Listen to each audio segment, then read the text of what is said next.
ভাবতে পারেন, আন্দোলন হচ্ছে, নেই কোনো লাঠি, নেই কোনো ভাঙচুর, মানুষ রাস্তায় নেমেছে কিন্তু ভয় নাই, বরং হাসি আর আনন্দে মেতে উঠেছে চারপাশ। এটা কোনো সিনেমার দৃশ্য না, এটা ইউরোপ, এটা পর্তুগাল। আজকের ভিডিওতে আমি আপনাদের দেখানোর চেষ্টা করব এই দেশের মানুষ কিভাবে শান্তিপূর্ণভাবে আন্দোলন করে, কেন তারা রাস্তায় নামে, আর 920 ইউরো বেতন কেন তাদের চলে না। চলো পুরো ঘটনাটা নিজ চোখে দেখে নিই। O público é de todos! O privado é só de alguns! O público é de todos! O público é de todos! সকালের প্রথম অর্ডার। আমি বেরোইছি আজকে 11টা বাজে, আমাকে 12:40-এ অর্ডার দিছে। আমাকে দেখাইতেছিল পাশের রোড দিয়ে, কিন্তু না, আমি যে যাব হইতেছে সামনের রোড দিয়ে। সামনে একটা জ্যাম লাগাই থয়ে দিছে এক গাড়ি থাইমা, তো আমি একটু তাড়াতাড়ি যাই।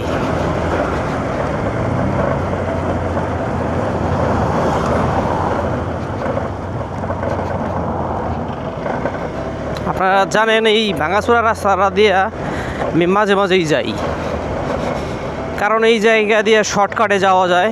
হ্যালো ভাই বেড়াদার, কী অবস্থা সবার, কেমন আছেন? This is Habib. So guys, আজকে একটা জিনিস নিয়ে কথা বলবো। জিনিসটা হইতেছে এত হ্যাক হয়ে যাইব, কনফিউজ। ওকে, এত কনফিউজ হওয়ার দরকার নেই। ও ভাই, যেটা বলতেছিলাম, তো কালকে এখানে একটা অনেক বড় আন্দোলন হয়েছে। আন্দোলনটা কিসের জন্য জানেন? পর্তুগালের স্যালারি পর্তুগিজদের জন্য এনাফ না, তাই স্যালারি বাড়ানোর জন্য তারা সবাই আন্দোলন করছে। সাইড দে ভাই আমারে। সো সাইড পেয়ে গেছি, এ সাইড দিয়ে যেতে হইব। তো আজকের ওয়েদারটা খুব ভালো, সকাল সকাল একটু ঠান্ডা ছিল, এখন আবার প্রচুর গরম। এবারটার লেগে আমি যেতে পারলাম না। এখানকার যে আন্দোলন, এটা আমাকে অনেক বেশি অবাক করছে। কাহিনীটা হইতেছে, এই আন্দোলন আপনাদের সামনে যদি হয় তা আপনারা হাসবেন। কারণ হইতেছে, আন্দোলনে মানুষ জীবন বইরা দেখে এলাম আমরা বাংলাদেশি, যেহেতু লাঠি, ঠেঙ্গা, পুলিশের জলকামান,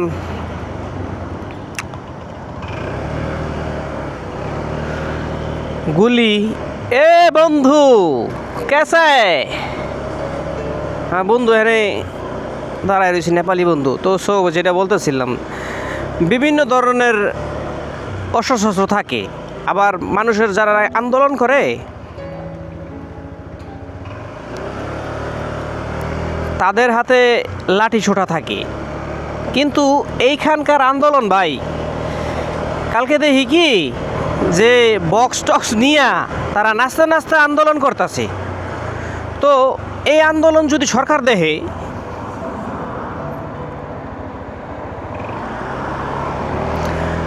তো ওদেরকে কি এই আন্দোলন মেনে নিব নাকি আল্লাহ জানে। আমি এটা আমার দিক থেকে চিন্তা করতেছিলাম, কারণ হইতেছে যেহেতু আমরা বাংলাদেশি, বাংলাদেশে যদি আন্দোলন হয়, আন্দোলনের ভিতরে গান বাজনা বা সবাই এনজয় করতেছে, এরকম একটা পরিস্থিতি তৈরি হয়, তাহলে এই আন্দোলনকে জীবনে সফল হইব কোন? সাপোজ ধরেন কিছুদিন আগে যে আমাদের বাংলাদেশে একটা আন্দোলন হইলো, এরকম আন্দোলন যদি ঘন ঘন এই যে রিস্কাওয়ালারা আন্দোলন করে, হে আন্দোলন করে, হে আন্দোলন করে, তো এই আন্দোলন যদি এরকম হয়, সবাই নাচতাছে, গাইতাছে, সবাই মিল্লা ছোটো ছোটো পোলাপান নিয়ে আইছে, সবাই খাইতেছে, মানে একটা ঈদের মতো আমেজ আর কি। তো ওই আন্দোলন কি সফল হইব? তো আমি ওইটাই চিন্তা করলাম। তো বর্তমানে পর্তুগালের স্যালারি হইতেছে 920 ইউরো 2026-এ। গত বছর এটা ছিল হইতেছে 870 ইউরো। মানে প্রতি বছর আপনার প্রায় কত 50 ইউরো করে বাড়ে। আমি যতদিন ধরে পর্তুগাল আছি এতদিন ধরেই দেখতেছি প্রতি বছর 50 ইউরো করে বাড়ে, কিন্তু সমস্যা হইরা না, বেতন বাড়ে ভালো কথা, এদের একটু যাইতে দিই, এটা তো আঙ্গলিকে ভালো, বেতনটা তো বাড়ে, কিন্তু সমস্যাটা কোন জায়গায় জানেন? সমস্যাটা হইতেছে আপনার জিনিসপাতির দাম আছে না, যে বাসা ভাড়া, খাবারের বিল, জিনিসপত্র নিত্য নতুন যত জিনিস আছে আর কি, সব জিনিসের দাম আরও 100 টাকা বাড়ে, 50 টাকা বাড়াইতেছে আপনার বেতন, আর ওই জিনিসের দাম আরও বাড়াইলো আরও ডাবল। এই হলো অবস্থা। তা পর্তুগিজরা খুব ক্ষুব্ধ হইয়া কালকা আন্দোলন করছে যে ভাই আমাদের বেতনে এনাফ হয় না, তো আমাদের বেতন তুমি আরও বাড়াই দাও, সরকারের কাছে আবদার করছে আর কি। তো কোনটা যাবো আমি, কালকার মতন ভুল করে আলাইছিলাম, তো সমস্যা নেই, হেন্দা যাই, দেখেন কোনটা নামি আমি তো পরে কই, বুঝছেন, ডেলিভারিটা দিয়ে লই।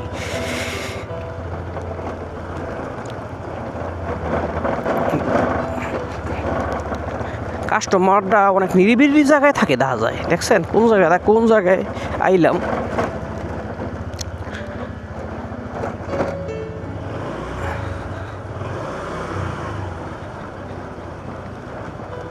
ও ভাই, এইখানে রাখি গাড়িটা।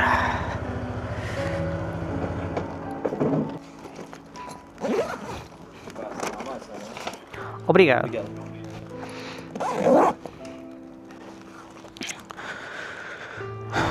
তো অর্ডারটা কমপ্লিট করলাম, দাই আপনাদের কয় টাকা কাম করলাম এই পর্যন্ত, 10 মিনিট লাগছে কিন্তু আইতে, অর্ডারটা পিক আপ কইরা আইতে 10 মিনিট লেগে গেছে।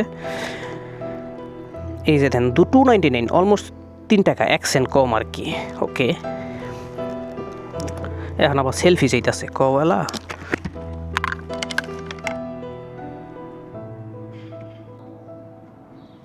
দিয়ে দিলাম সেলফি।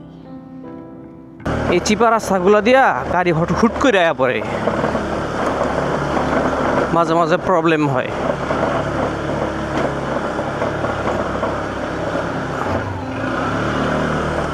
তারা সবাই হইতেছে পর্তুগিজ, সবাই আন্দোলন কইরা চাইতেছে আরও স্যালারি বাড়ানোর জন্য, জিনিসপাতির দাম কমানোর জন্য।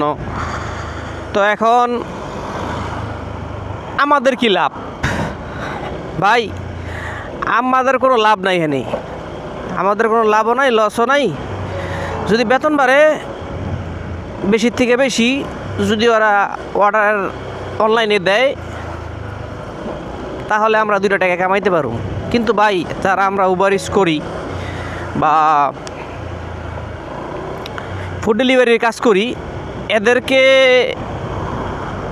এদের জন্য কোনো লাভ নাই, তাদের তো আর বেতন বাড়বে না, বুঝছেন না?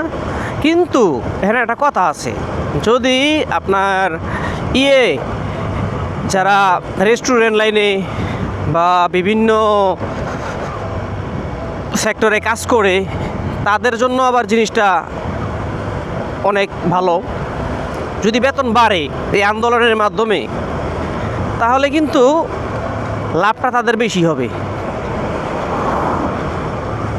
তো বেতন তো এবারকা 920 ইউরো হইতে পারে, নেক্সট ইয়ার। এখন তো আর ইমিডিয়েট তো আর বাড়বো না, প্রতি বছরের তো একটা বাজেট থাকে, তো ওইটা বাড়বো হয়তো বা নেক্সট ইয়ার। এরকম আন্দোলন প্রায় প্রতি বছরই হয়। তো এই বছর যদি একটু বেশি হয়, মনে করেন যদি 20 ইউরো 50 ইউরোর জায়গায় 70 ইউরো যদি বাড়ে, তাহলে মোটামুটি কিন্তু 70 ইউরো 80 ইউরো যদি বাড়ে, তাহলে কিন্তু ওই যে 1000 টাকা হয়ে যাবো গা, মোটামুটি ভালো একটা স্যালারি। তো আমার মনটা এমনি লাগতেছে যে ওরা যদি স্যালারি বেশি পায়, অর্ডারও বেশি দিব, আর আমরা টাকাও কামাম বেশি। সো এইটাই হইতেছে সবচেয়ে বড় জিনিস, এছাড়া কোনোই নেই ভাই। তো আন্দোলনের কারণে কালকে আমার ইনকামও তত হয় নাই, কারণ এটা রাস্তাঘাট 2-3 ঘন্টা বিজি ছিল। 2-3 ঘন্টা সবাই বক্স টক্স নিয়ে যার যার মতো সবাই নাচতে নাচতে গাইতে গাইতে আন্দোলন উদযাপন করছে। তারপরে কি হয়েছে, আপনার দিনে তো ততটা কাম করতে পারি নাই, তারপরে রাত্রে এমন অর্ডার দেওয়া শুরু করছে, যান যান যান আপনি যান, বুড়া মানুষ।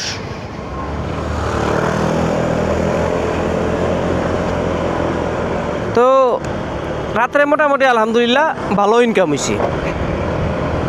তো ওই যে আন্দোলন করতে করতে খিদা লাগিয়ে গেছে গা, এখন বাসায় তো আর রান্না বাড়া করে নাই, সবাই আন্দোলনে, বিশাল আন্দোলন নি খালি, বিশাল বড় আন্দোলন। তাও আবার দেখি কি, যারা নাকি বুড়া মানুষ ঘরের থেকে বের হইতে পারে না, তারা ওই যে আন্দোলনের পতাকা আছে না, পতাকা নিয়া জালনা দিয়া মানে লড়াইতেছে আর সমর্থন দিতেছে। তো এটাই হলো অবস্থা।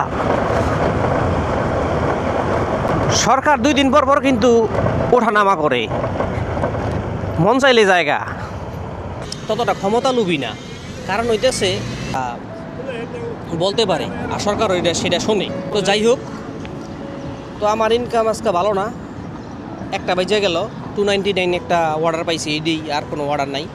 তো দেখা যাক কি হয়।